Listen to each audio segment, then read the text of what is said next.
Meeting. It is Tuesday, November 26, 2024. Mr. Schmidt, I believe, is going to be joining us by phone. So are you there, Jim? Mr. Chairman? He's there, okay. Can we, is there a way to adjust the volume on that? Yeah, maybe to do so. So anyway, thank you for all those that are here in person and all of those who might be, again, listening or live streaming our meeting this morning. Before I ask approval for the agenda, is there any public input on the agenda? If not, I'll entertain a motion. I'll move to approve. Second. Motion by Landine, second by Aaron's. Any discussion? Please call the roll. Commissioner Aaron's? Yes. Poppins? Yes. Landine? Yes. Schmidt? Yes. Given? Yes, motion carried. Next, is there any public input on the consent agenda items? If not, is there a motion? I'll move to approve. Second. Motion by Landine, second by Aaron's. Any discussion? Call the roll, please. Commissioner Aaron's? Yes. Poppins? Yes. Landine? Yes. Schmidt? Yes. Given? Yes, motion carried. Next, beginning with our regular agenda, our regular business, item number one, our auditor. Good morning, Sherry Lund, Lincoln County Auditor. We received an application for a lien compromise for customer 0110480. I believe, yep, he is present, so I will let him discuss the compromise.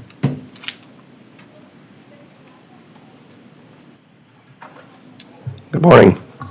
Morning. Please state your name and address.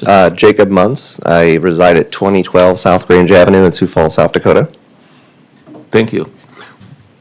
Go ahead, and what do you have to us this morning? Yes, so I had applied. I found out that there was a form called the IVC, and I initially went to Minnehaha County because that's where I reside, and then figured out that I have to go here because the person that I applied for resides. She just moved into Lincoln County. She's my mother-in-law, who has been an alcoholic for a long time. My father-in-law was just arrested, and he's going to be sentenced here in the next couple months. So they had a nasty divorce, and my family, my wife and I have been trying to help everybody in every situation, and it's been a mess. She has 3 kids that live under her care currently. We have called child support services multiple times, and they do nothing to protect those 3 young girls. My mother-in-law got a DWI, and that was the last straw, where 3 girls were crying on the couch saying, "Please do not let us go home with mommy." So I told them we would do whatever we can. We found out about the IVC because when I dropped off her youngest child for her the next morning, I asked her bluntly and said, it sounds like we know that you have issues. Do you have any plans to do anything about it?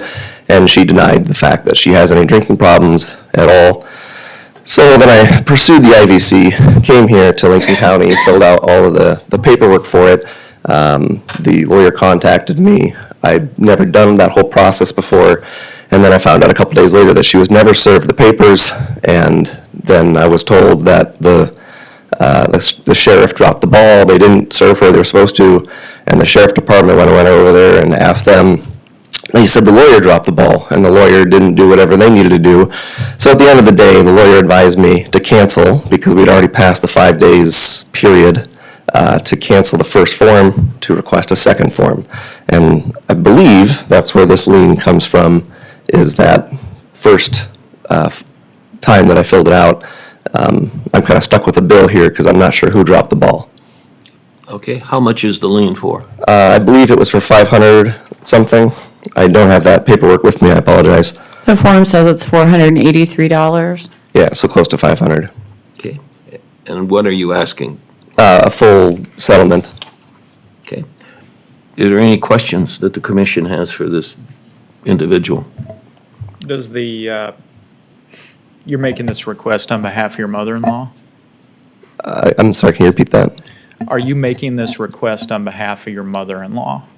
The lien's in his name. Yeah, I It's in believe, your name. I'm not sure how the IVC really works, to be honest. I thought I asked questions and I presumed it was free, but I didn't realize I would be stuck with a bill at the end of it. And I understand that someone has to pay it, but in this particular case, I feel like this is not necessarily, The county pays for an attorney to assist you in filing your petition. okay, And then those charges for that attorney, and they are at a reduced rate, are then put on you as a lien. I see, yeah. So, and that happens, I used to do these, it happens all the time where the sheriff's office cannot find the person and they're unable to locate them, and the time frame is very short. And there's still no guarantee that the person is ever gonna do that evaluation. So it's just the way the process works.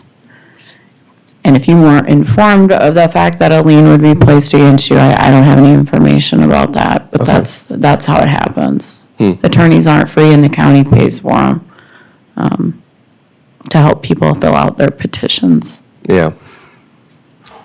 Are there any other questions or comments that we have for this individual? Are you employed? I'm self-employed. I just started my own contracting business this year, so I'm seeking work through that. All right, and would you be able to pay this back, like in monthly installments? In what form of monthly, right, I probably could make anything work. My wife and I are hoping to try and get health insurance over this Thanksgiving break because we've been uninsured this whole year.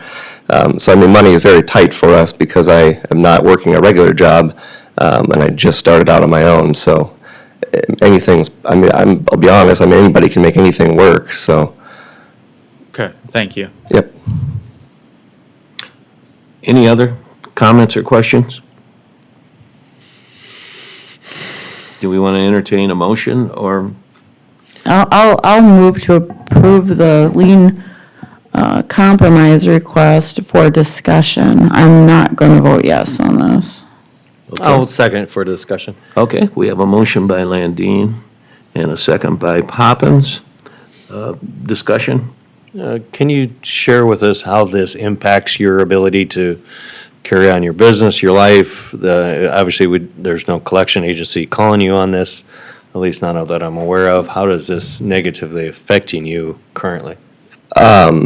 Well, I don't like having outstanding, I guess this is not maybe a regular debt, but I feel that it's my responsibility because it's in my name that I need to either appeal to you and have it forgiven or to pay it off. So I just don't like that on my conscience that I owe money to anybody that either I'm not just gonna not pay it. Okay, any other questions or comments? Okay, is there any public input on this matter? I guess, since all motions have to be in the affirmative, Commissioner Landine, your motion would be then for us to pay the $483, correct? Basically to forgive the $483, that was my motion. I will be voting no on that motion, Yes, but that is the forgive motion. the $483. All right, no other discussion, or I guess we can call a roll. Commissioner Aaron's? No. Commissioner Poppins? No. Landine? No. Schmidt? No. Gibbon? No, motion failed. Thank you. Good luck, sir. Yeah. Next, we have notice of Lincoln County 4-H shooting sports raffle, and I don't see Wendy here, but go ahead, Mr. Anderson. Paul Anderson, Commission Administrative Assistant. It's just a notice of an intent to hold a raffle. There's no action required on your end. The noticee provides details, and then it's up, the board can object. Otherwise, there's no business needed. This is an annual 4-H shooting sports raffle. They've done it for a number of years. Okay, is there any questions for Mr. Anderson? Is there any public input on this matter? If not, I'll entertain a motion. You don't need a motion. I don't need a motion? Okay. All right, thank you. All right, then item number 3, our auditor. Go ahead. On November 20th at 9 AM, we held the post-election audit. Of that, there were a couple discrepancies between the results from the tabulator Thank you. to what they hand counted. Those are on the screen. We audited Precinct 6, the Supreme Court Justice Retention, and initiated Measure 28, and Precinct Sioux Falls 114, Supreme Court Justice Retention, and Constitutional Amendment F. Overall, the post-election audit went very well. We still have some minor improvements that we're working through to try to pinpoint better how to get the differences. At the end of this post-election audit, both boards did say that they were satisfied with the differences and we're not going to go any further with it. It took a little over 3 hours to complete. There's no action on this item, but I do just need to do it through an agenda, or present the findings to the board. Can you move your sheet up there on the screen? Thanks.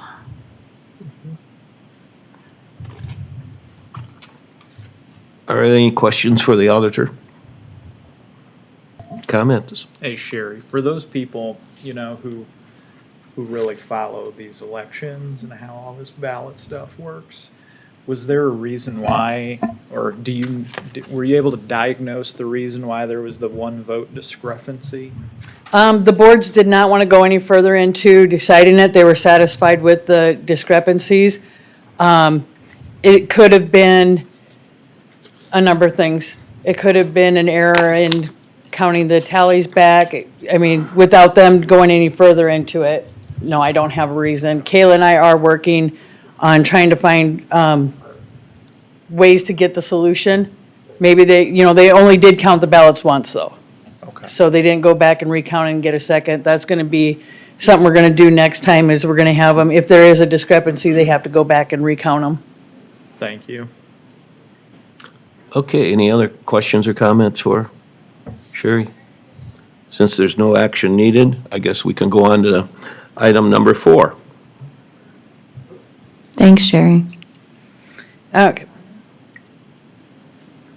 Oh, you want Public public comment on that one?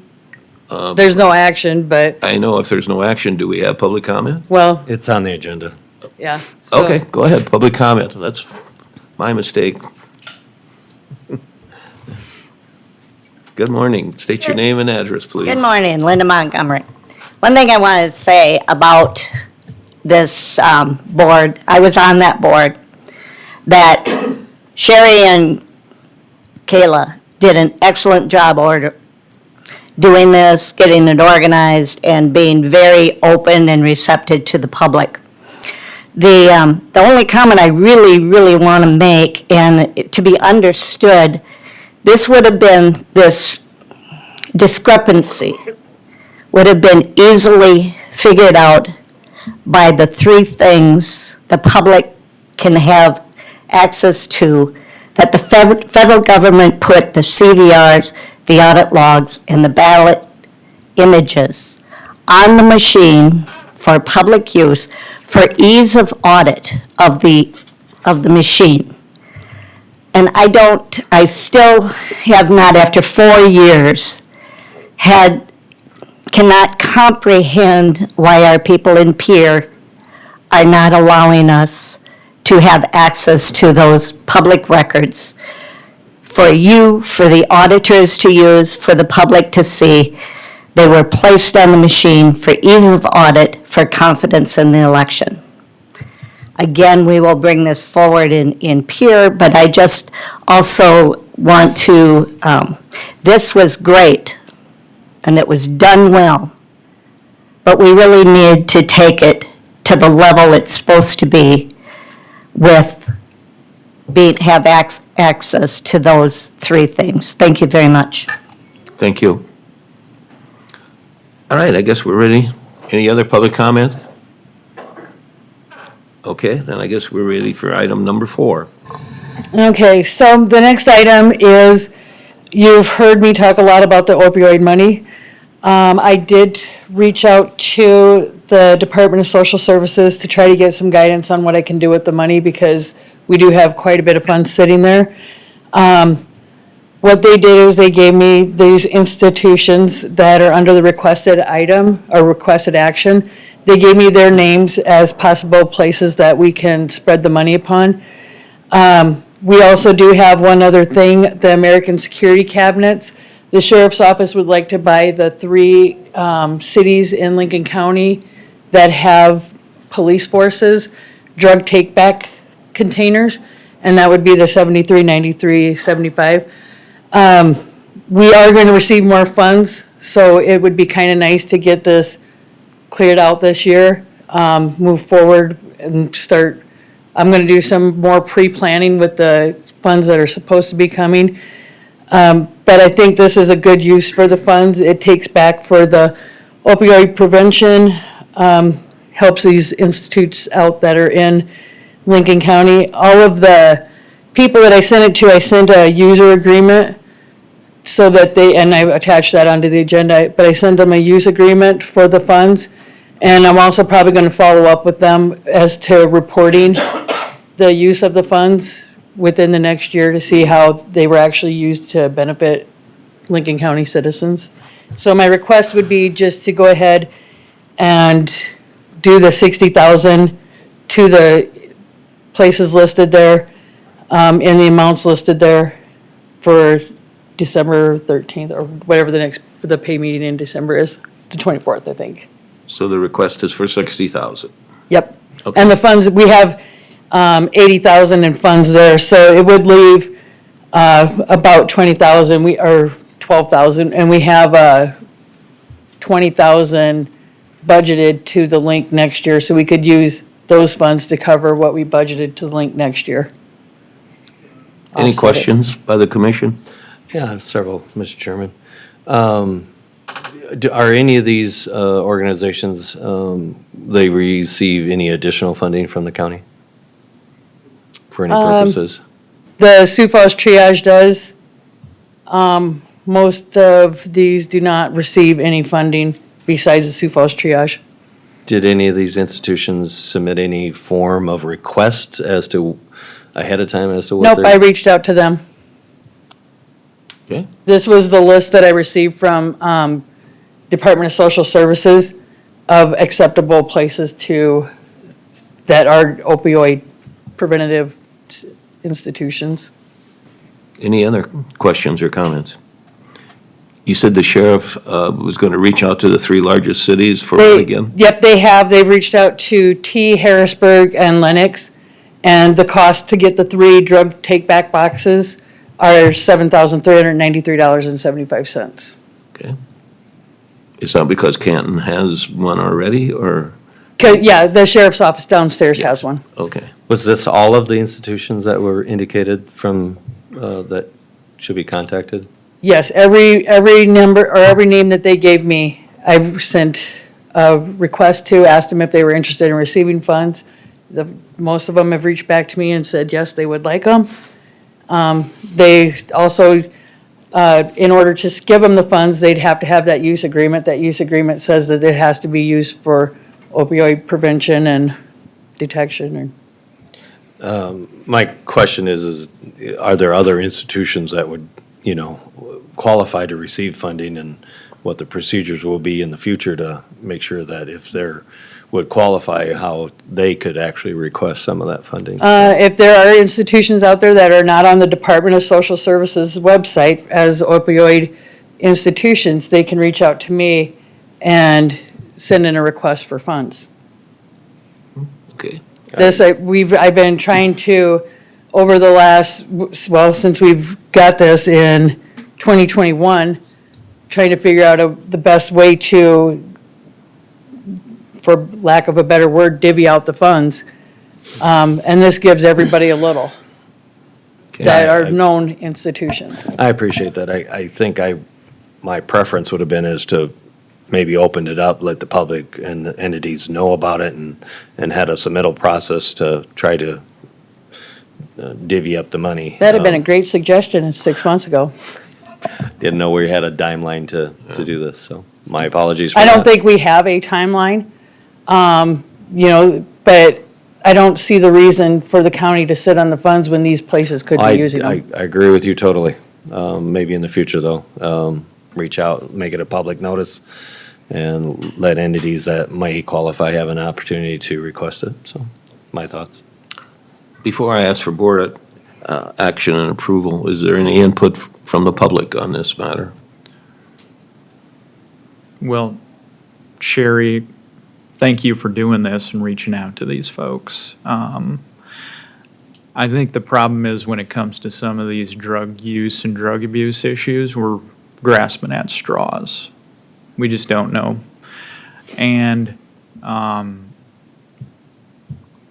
just shotgunning the money out the door, though, I don't know if that's the best approach either. I think I'd probably prefer something more intentional and deliberate, and maybe even accept like requests for proposals from these organizations, because, and don't get me wrong, these are all good organizations, they're all doing good work, it's good to get the money out the door going from these opioid settlement pharmaceutical companies that did this thing.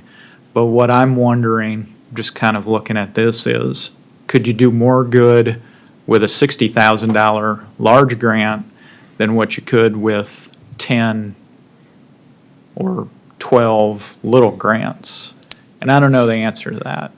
But I think it would be interesting is if we did some RFPs and had somebody respond, and that's my thoughts. Okay, thank you. I guess at this time, I'm asking for board action. Anyone like to entertain a motion? I'll move to approve. I'll second. A motion by Landine, a second by Poppins to approve. Any discussion? I got a question. Jim. Do we have any idea on what total amounts may be coming in the future yet? I'm working on that right now. I've got projected proposals coming. They're coming till 29. So, All right, any other comments or questions? I'm gonna, just for notice, I will be voting no, because I do believe that, as Commissioner Aaron's, there may be an advantage to pooling that to one entity or two entities that has a plan on how to utilize it versus just dispersing it into their general operations. But it is something that needs to get worked on, and I hope the board takes action quickly after the first year to get that done. So, thank you. Okay, I guess that being said, go ahead, Alicia, call the roll. Commissioner Aaron's, No. Poppins, No. Landine, Yes. Schmidt,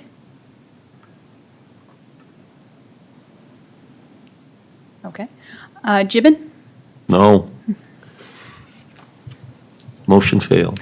okay, so my recommendation then would be for the 5 of you folks to come up with a plan to disperse the money, because that's my options.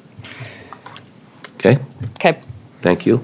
So the next one then is an agreement with Tyler Technologies. This is going to automate our payment processing service. The agreement will result in a cost shift from the county budget. If approved, the service will enable us to establish a workflow allowing all departments to electronically request payments for goods and service incurred. Once reviewed and approved by the auditor's office, the payments will be processed through an automated payment system. The system then will issue payments via either check or electronic transfer, depending on the vendor's preference. The county will incur a charge of 85 cents per check, which covers the check printing and mailing costs. Electronic payments will be processed at no additional charge.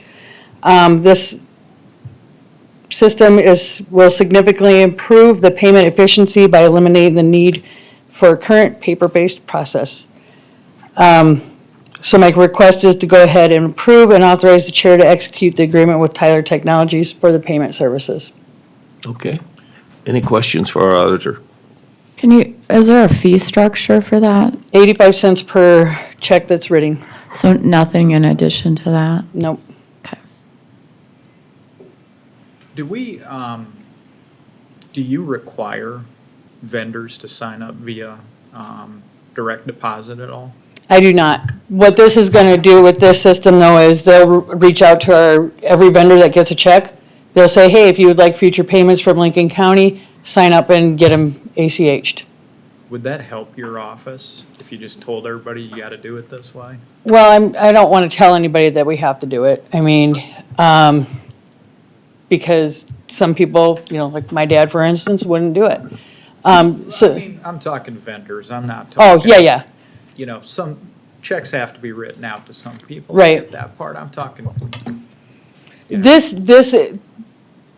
they will manage all the ACH accounts, so it will be easier on our office to have them doing it. Yeah, It will also, make the bank reconciliation easy because there will be 4 withdrawals, 2 for this, and then the payroll withdrawals, a month instead of the thousands of checks we write now.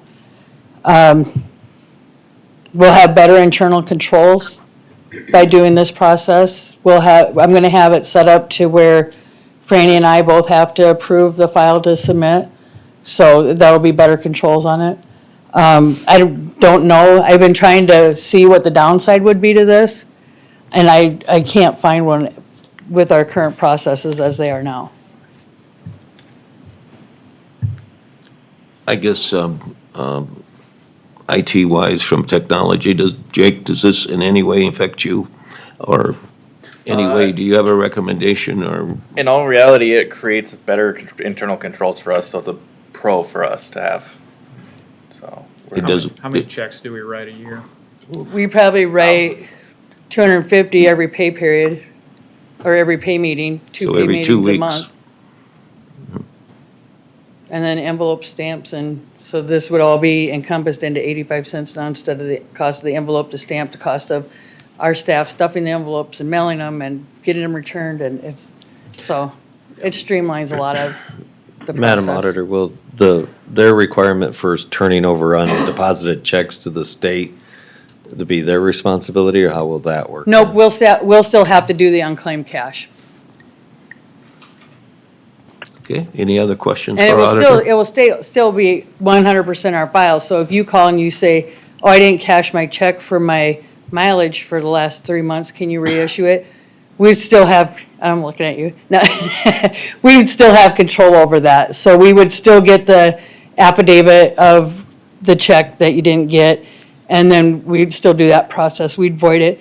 Right now, we don't have a way of stop payment on those checks that we do that on without paying the $30 bank fee for doing the stop payment.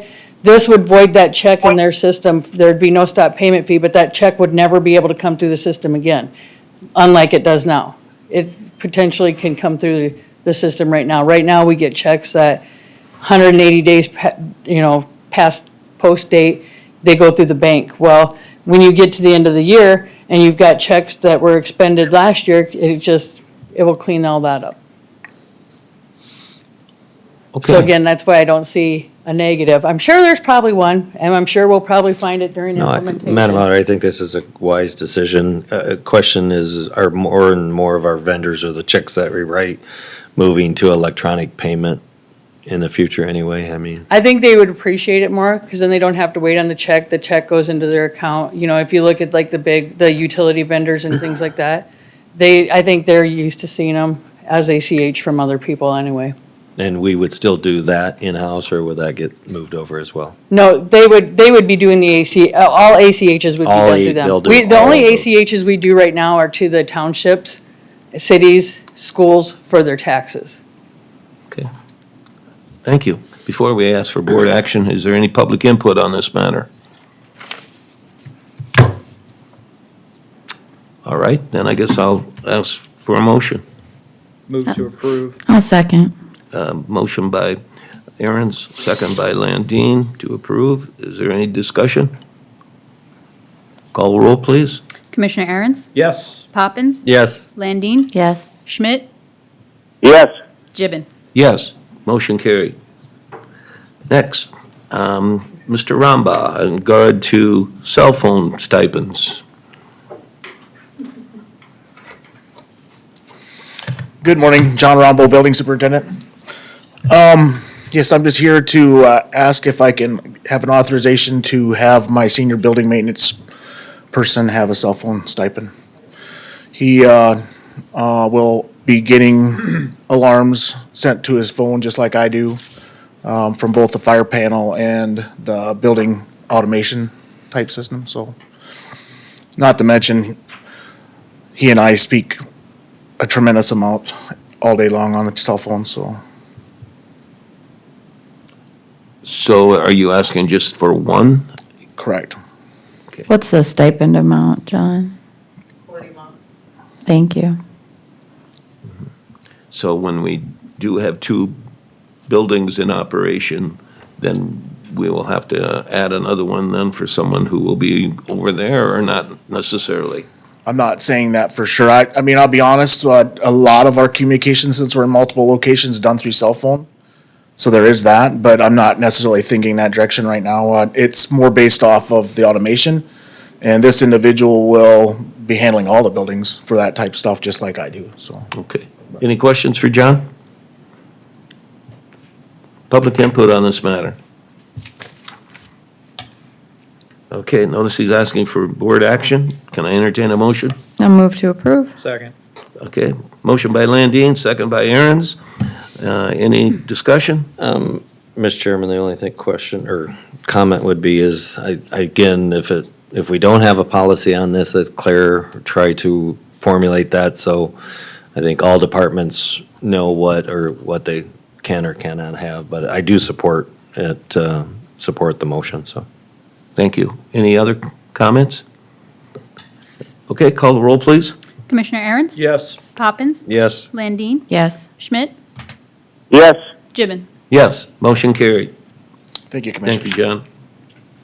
Next, item number 7, in regard to the airport. Dave is here, so, good morning. Good Dave. morning. I'm Dave Myers from the airport. Requesting the board let me use the South Dakota Aeronautical fuel tax to pay for runway bulbs that need to be replaced. Since I've been airport manager, I've replaced 165 bulbs. Each bulb runs around, it varies every time I get an order, from like $17.50 to $21.50 for each bulb.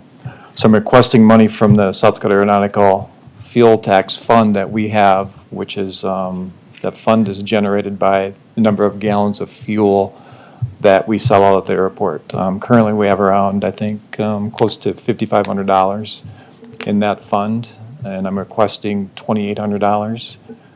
If you remember from when I first started here, that we used that fuel tax fund to put up the new beacon tower, which was around $11,000. So we have $5,500 left in that fund. So I'd like to use just about half of that to just offset the cost of the bulbs. Probably about every 3 to 4 months, I replace around 30 bulbs.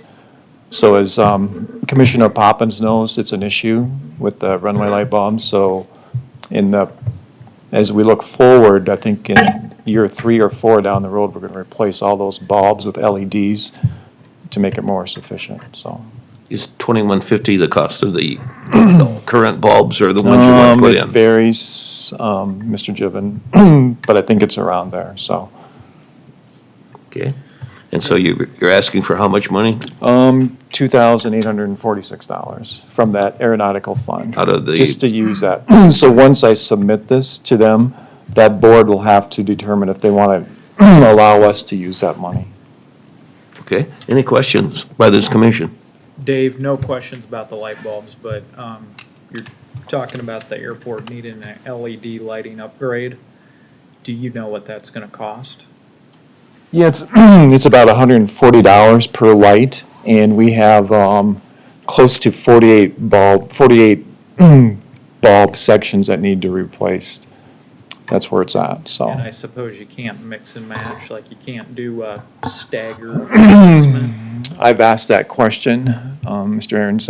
You can replace the end light bulbs, which are, each end light is 8 bulbs. So there's 8 on one end and 8 on the other end. So we could go that route. Just don't wanna see us throwing good money after bad.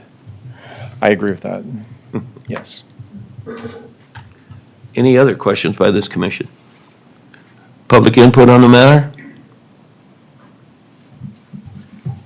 David, so are you buying LED bulbs with this 2,800 or? They won't fit in the current light, Oh, okay. kind of the apparatus that we have. We tried that 2 days ago. Some airport owner ordered like 4 of those LED lights to try that. We tried them and they'll work for about 5 seconds and they flicker. Okay, That'd be an issue, so. gotcha. Okay, thank you. Well, is there someone who'd like to make a motion on this matter? Did you want public input on that? I think I asked for Oh, it, didn't I? did you? I missed it. Any public input on this matter? Round 2. All right. Mr. Okay. Chairman, I'll offer a motion to approve. Second. Okay, motion by Poppins, second by Aaron to approve. Any discussion? Mr. Chairman, there's no doubt in my mind that we need to address the lighting as a long-term situation. The problem is we don't have an option but to keep the lights working. And to some degree, it is money that is getting thrown away. And hopefully, in the year or two, a solution for a long-term replacement plan can be implemented out there. So, thank you, Mr. Chairman. Any other comments? Okay, Alicia, call the roll, please. Commissioner Aaron's, Yes. Poppins. Yes. Landine. Yes. Schmidt. Gibbon. Yes, motion carried. Thank you, Dave.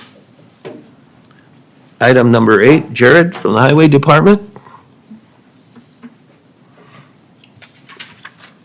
Morning, Commissioners. Jared Narum, Assistant Highway Soup. Coming to you today, we're looking to kind of change up what we've done on our 5-year plan for purchasing equipment. So I'm looking to be able to go to bid, advertise and receive bids for material placement attachment. It would replace our 1987 shouldering machine that we have. That's seen a lot better days. It's just an attachment that can go on the front of a skid loader or go on the front of a payloader, runs off the hydraulics of that. And it can place asphalt on shoulders or it can place gravel, dirt, all that other stuff. So it's a pretty universal tool to use. Is there a reason this wasn't budgeted? Not for this year.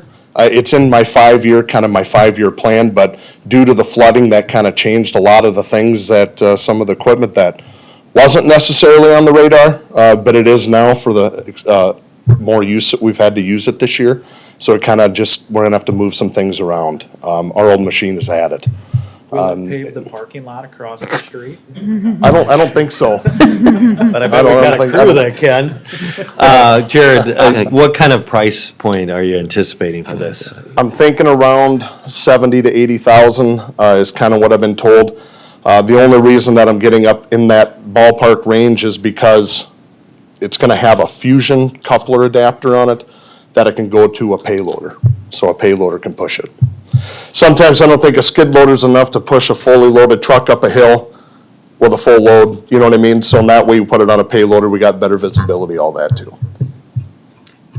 Seems to me, since the June flooding, that a lot of county roads on the south side seem, they just We have drop a off. lot of shouldering to Like do. 2 feet, it just drops off. Yep, we have a lot of shouldering to do, a lot.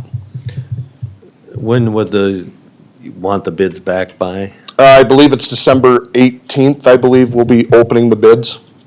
And then I'd come back to you for approval on the bids that we received. And your budget currently has enough? funds? Yeah, so we're gonna move things around of what we budgeted this year, that it's not gonna be an additional. We're just gonna drop some items off to make this one fit. Okay. Any other questions for Jared by the commission? Public input on this matter? All right, with that being said, let's go ahead and entertain a motion, please. Move to approve. I'll second that. Motion by Aaron, second by Poppins to approve. Is there any discussion? I just think we have to do a better job of looking at we've known it's old for a long time. Like, maybe be a little more proactive so that things do get budgeted on a regular basis for replacement if if you see it coming. Yep. So that it can be budgeted for. No. I'm gonna support it. I Any just other- don't like the surprises that aren't Any other budgeted comments? for. Okay, call the roll then, please. Commissioner Aaron's, Yes. Poppins. Yes. Landine. Yes. Schmidt. Gibbon. Yes. But to Motion your carried. point, Commissioner Aaron's, I'd love to come to the board next week to buy a brand-new paver, if that would work, to do the parking lot. Sorry. Nice try. As long as you can find a way to do, make it pay itself back. All right, opportunity for public comment. Again, state your name and address in approximately 3 minutes. So at this time, Morning, Commissioners. Bryce Healy, Sioux Metro Growth Alliance. I will take less than 3 minutes. You run a very efficient meeting without Commissioner Schmidt here, so I would recommend that in the future. I want to thank you for the support of Sioux Metro Growth Alliance over the years. You've been part of Sioux Metro Growth Alliance since the Institute back in many decades ago. Want to invite you all to the Growth Summit that we're hosting at the Sanford Barn on December 10th. This year, our Growth Summit is all about water and how water affects economic development and development as a whole in our communities that we represent. Sioux Metro Growth Alliance in the last years had a number of very successful networking events that many of you have been part of. Excuse me. We had a very successful southern tour of the Sioux Metro network that was hosted in the fall. We will do that again next year and would hope that you could participate. I've got a long list that I'm not going to go through of different developments and economic things that have happened in Lincoln County, in many of your communities. If you would like me to provide that list, because there's bank openings, there's school openings, there's restaurants, whether it's in Worthing or Lenox or T or Harrisburg, a lot of activity in one of the largest growing counties in the country. And that is really something to be proud of and to look forward to. With those growth opportunities come a lot of challenges as well that many of the communities that you represent do deal with on a daily basis. And your leadership and support for those communities goes a long ways for smart development in the communities that we have within Lincoln County. And I emphasize smart development because that has not always happened over the years. And that's very important for future development of Lincoln County to make sure we have intentional, proper, smart development. I will send a listing to you all with your county administrator if you'd like, and also any questions you'd take, be welcome to answer any of them. any questions, comments? Thank you. Thank you. Any other opportunities for public comment? Anyone else? Okay, how about as far as commissioner reports?